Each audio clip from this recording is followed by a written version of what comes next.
Hi, I'm Ashley, and I'm making what I'm going to call a YouTube classroom. It is a series of videos dedicated to a single topic, the authorship question, and it's going to, well, they are going to highlight a lot of things about what some would dismiss as a conspiracy theory. And I'm doing it on YouTube because it's not really allowed in an English classroom. It's not taught alongside Shakespeare's plays. And what I'm talking about is that the man who everybody calls William Shakespeare is largely believed to not be the man from Stratford, William Shakespeare, who actually went by Shakespeare for the most part. And there's a lot of interesting theories about who William Shakespeare, the man from Stratford, was, and who then wrote the works of William Shakespeare. So, yes, these videos are going to have they're going to be multiple chapters, essentially, and each video will be on a different topic surrounding the authorship question. And I invite you to skip the parts you don't want, but it's best to watch them in order and just to get the full knowledge available in this theory.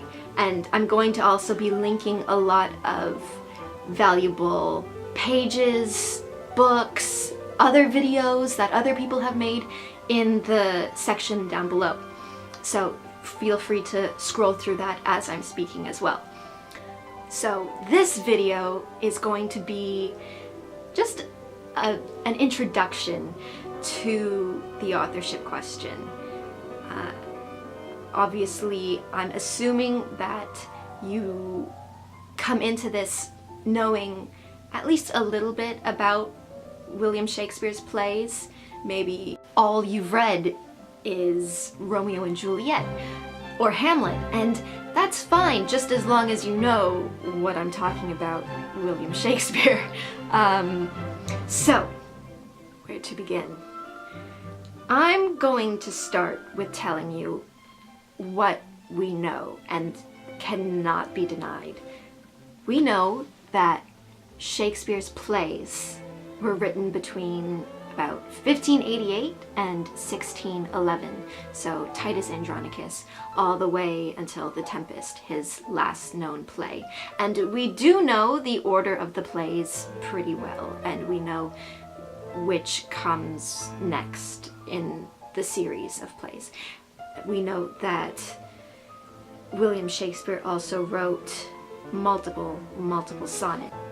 We do know that this is the Elizabethan era we're talking about, a time when discussing succession was illegal, and writers, Ben Jonson, Christopher Marlowe, who wrote Dr. Faustus, and even Thomas Kyd, who wrote the Spanish tragedy, were thrown in prison, tortured. Thomas Kyd was tortured, for sure. So we know that this was a bad time to be a writer. A pseudonym is looking very good if you're a writer.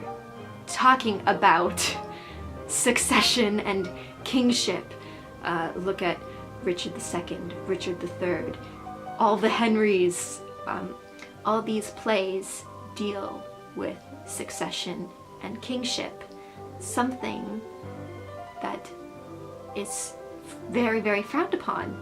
We also know that the man from Stratford, William Shakespeare, never went to prison, nor did he ever meet the Queen, but that's something else.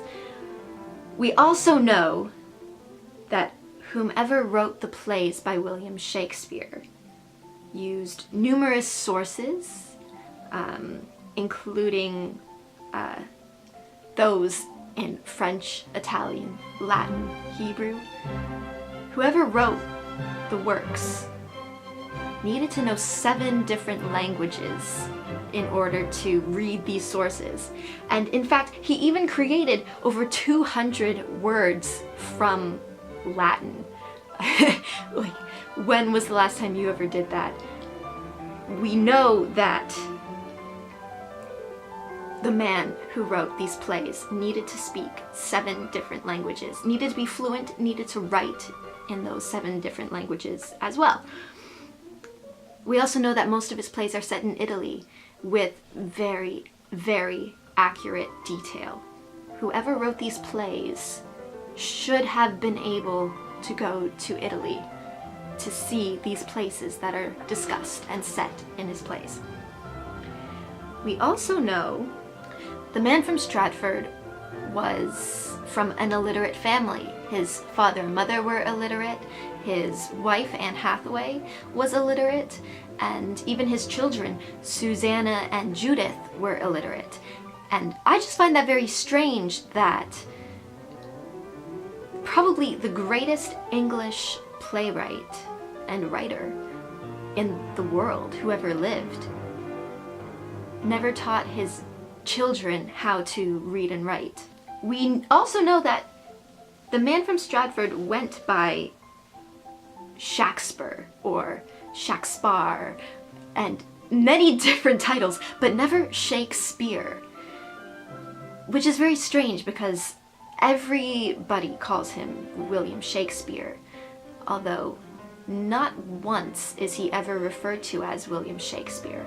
It's usually William Shakespeare. There is no evidence that this man, however, ever went to school.